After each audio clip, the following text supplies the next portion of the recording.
17 free throws out of 18 in just 36 minutes. Can you talk about just what level that is? Yeah, we're seeing something pretty cool right now, right in front of us, right? And it just goes back. I think I heard him say a week or so ago, maybe 10 days ago, that his mindset is to go out there and dominate every single night. And I like that as a starting point, right? I think he only had 10 in the first quarter tonight, if I'm not mistaken, which he's been kind of getting close to 20 in some of those. So I kind of like that as well.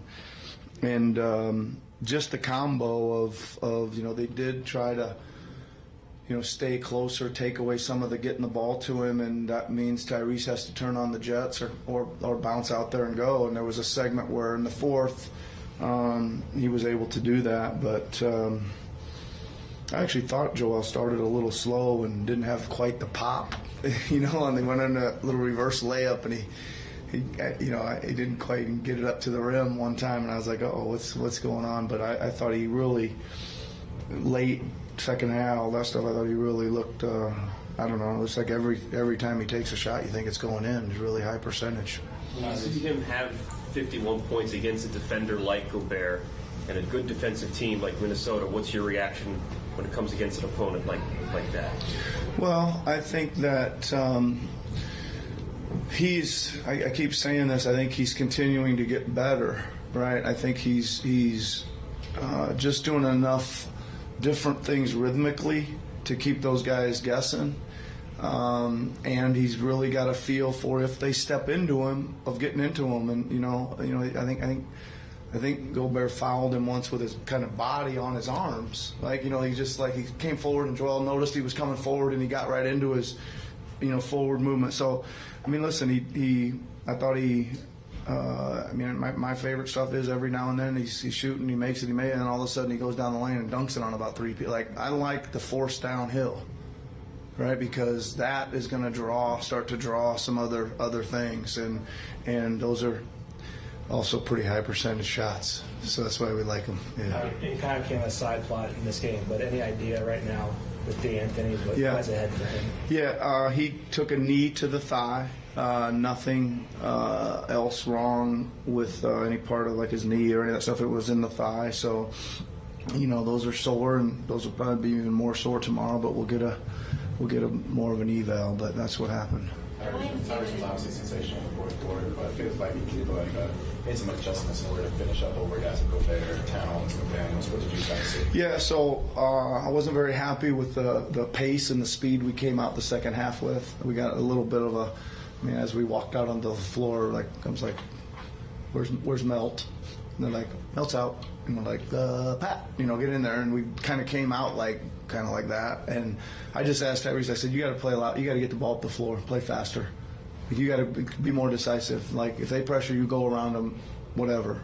Okay. And I thought he did pick up his pace.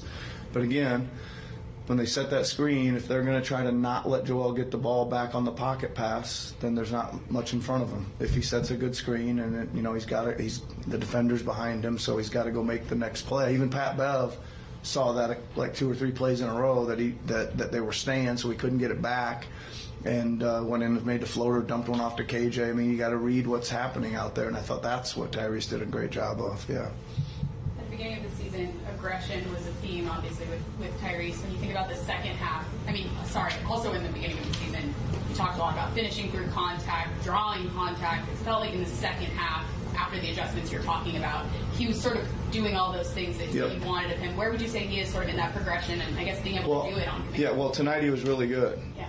I like when he turns the corner and he looks down there and he's got a runway, but he still sees Gobert there. And he just throws on the jets and jumps in the, goes at him, right? Moves it around, gets, hits him, whatever it is. That's this kind of aggressiveness that we're talking about. There's opening, there's space, man. You got to attack downhill and figure it out later, not sit there and say, oh, I don't want to go down there against, and then all of a sudden the play stalls and the guy's back in front and they're all back to their man, all that stuff. So that was awesome. That was the best he's done that tonight, and I didn't think it was that out. You're going again. You're looking down there, and there's a shot blocker down there, and he was going down there and attacking him. Yeah. Kind of seemed like the unit to open the second quarter got off to a much better start because you were moving the ball both sides of the floor. Do you feel like when things kind of slow down for you guys in offense in that unit, it's as reductive as we need more movement?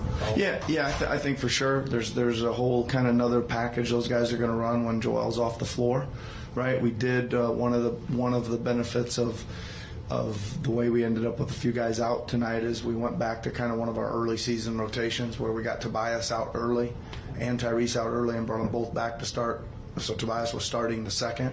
And again, I thought he had a good game tonight. I thought he worked really hard. He's matched up on Edwards. He was matched up on Towns. He was back to Edwards late back to Edwards late. Then he picked up his fifth, and we put Kelly back on Edwards. And so I thought he chased the ball. I thought he made some great drives. I think he didn't finish a couple. Was getting a little bit, whatever. But then he goes down there and dunks one. And he comes off and scores one, and then he gets an offensive rebound here or there. I was really happy with Tobias as just kind of like energy and effort all night long. You went with KJ in the second half a couple of times. Yep.